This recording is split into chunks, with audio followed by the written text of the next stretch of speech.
इस particular video में एक ऐसे फिलोसफर की बात करेंगे जो 399 बीसी में 399 बीसी में यूनान के शहर एथेन में इंतकाल कर जाता है। यूनान का जो मॉडर्न नेम है जदीद दौर में उसे ग्रीस कहते हैं और उसी ग्रीस में एक शहर है जिसका नाम एथेन है। वहां पर एक शख्स इंतकाल कर जाता है और उस शख्स का नाम सुकरात था। सुकरात के मुतालिक एक मशहूर कहावत है। कहा जाता है कि सुकरात ने अगर जहर का जाम न पिया होता तो अभी तक मर गया होता। बात दरअसल यह थी कि सुकरात दुनिया का ऐसा बड़ा फिलोसफर और ऐसी सोच और नजरिए की शख्सियत था जिसने इस पूरी दुनिया की फिलॉसफी को हिला डाला। अगर आप इस वीडियो को कंप्लीट देखेंगे तो आपको लाइफ टाइम के लिए बहुत सारी इंफॉर्मेशन और बहुत सारी चीजें सीखने को मिलेंगी। सबसे पहली बात मैं कहूं तो सुकरात एक बहुत बड़ा फिलॉसफर था, लेकिन उसको अदालत में मुकदमा चलाकर उसे फाइनल सजा यह दी गई कि आपने जहर का प्याला पीना है और अपनी जान दे देनी है। आखिर इस डायलॉग को अगर मैं समझाऊं आपके सामने कि सुकरात ने अगर जहर का प्याला नहीं पिया होता तो अभी तक मर गया होता, इसका क्या मतलब है?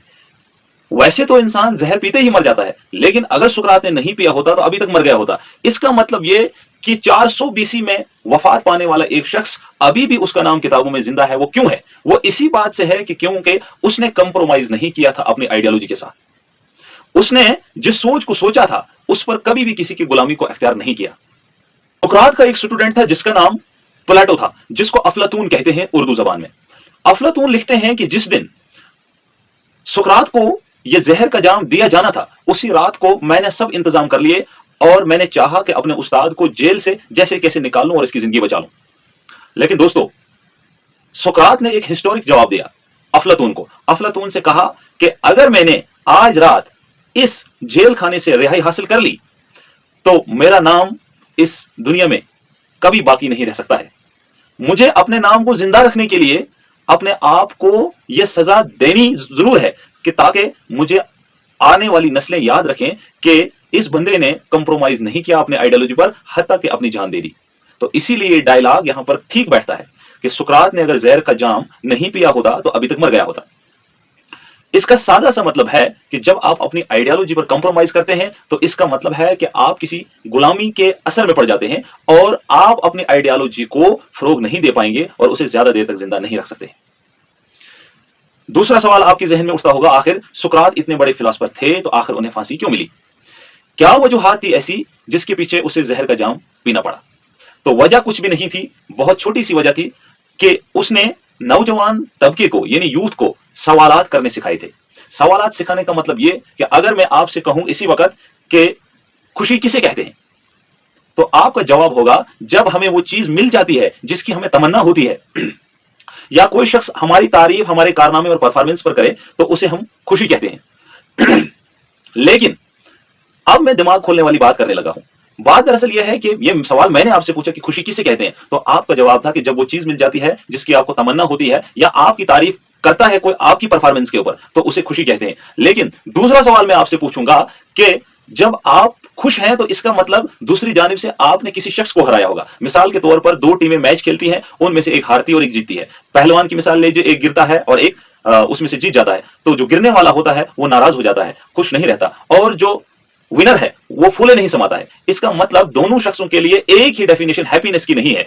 जिस हैप्पीनेस से, जिस खुशी से दूसरे वाले को तकलीफ पहुंचे, क्या उस चीज को खुशी कह सकते हैं? कभी नहीं। तो ये एक विंडो और एक खिड़की खुल गई हैप्पीनेस की डेफिनेशन के लिए। तीसरी खिड़की अगर मैं खोलना चाहूं तो मैं ये कहूंगा कि एट अ टाइम दो शख्स एक ही टीम के अंदर जीतते हैं तो उनकी सेम टाइप की खुशी है, और एट अ टाइम दो शख्स हार जाते हैं तो उनकी नाराजगी अलग किस्म की होगी। तो इसका मतलब यह हुआ कि सवाल के ऊपर सवाल अगर पूछा जाए तो बहुत सारे ऐसे सवाल निकल आते हैं जिनसे इंसान मुख्तलिफ किस्म के फील्ड्स में आर्ग्यूमेंट दे सकता है, दलील दे सकता है। वो किसी एक सवाल का एक ही जवाब के नुक्ते पर नहीं रुक सकता है। तो उसने यही बात सुकरात ने अपने नौजवानों को सिखाया था कि आपने हर एक बात को क्वेश्चन आंसर में नहीं मानना है, यस और नो के फॉर्मेट पर नहीं चलना है। यानी हम अगर इस दुनिया में देखें तो दो किस्म की चीजें हैं हमें बज़ाहिर दिखती हैं, सही और गलत। लेकिन सही और गलत के अलावा भी एक अलग दुनिया है जिसे अलग दुनिया कहते हैं, यानी नीदर राइट और नीदर रॉन्ग। और इस दुनिया को समझने के लिए सुकरात ने बहुत अच्छे तरीके से इस फलसफे को समझाया था। इसी पादाश में उसको वक्त की हुकूमत ने, जबकि चर्च का दौर चलता आ रहा था, डेमोक्रेसी नहीं थी, डिक्टेटरशिप नहीं थी, यानी ईसाई निजाम था, और चर्च पर जो पादरी बैठा होता था उसमें जो वो फैसला देता उसी को कबूल करना होता था। लेकिन मॉडर्न दौर में जो हमारे पास डेमोक्रेसी है, ऑटोक्रेसी है, डिक्टेटरशिप है, ये जितनी भी किस्म की हुकूमतें हैं, सोशलिज्म है, कम्युनिज्म है, ये तमाम की तमाम सुकरातिक मेथड ऑफ थिंकिंग से निकली हुई है। एक बार मैं फिर याद दिलवा दूं, सुकरात ने अगर जहर का जाम नहीं पिया होता अभी तक मर गया होता।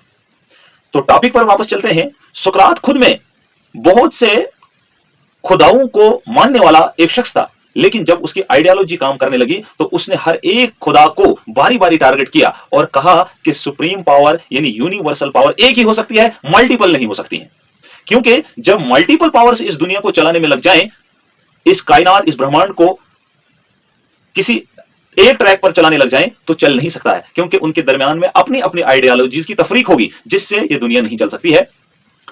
और यह बात कि हर चीज खुदा है और खुदा बहुत सारे हैं, यही चीज चर्च के उन उसूलों के साथ टकराती थी कि यह बंदा रिलीजियस फंडामेंटल बिलीफ्स के साथ क्यों टकरा रहा है। उसको चर्च के हिसाब से यह सजा मिलनी चाहिए। हेमलॉक जिसे कहते हैं, एक ऐसा जहर का पौधा जिसे अरक बनाकर उसे पिलाया जाता और मारा गया।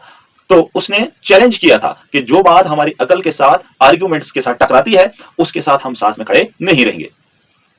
इससे और एक नुक्ता निकलकर यह आता है कि जब भी इंसान कुछ आम लोगों से अलग सोचने की कोशिश करता है तो सबसे पहले उसी पर एक हिसाब से टार्चर किया जाता है ताकि उसकी आवाज को दबाया जाए।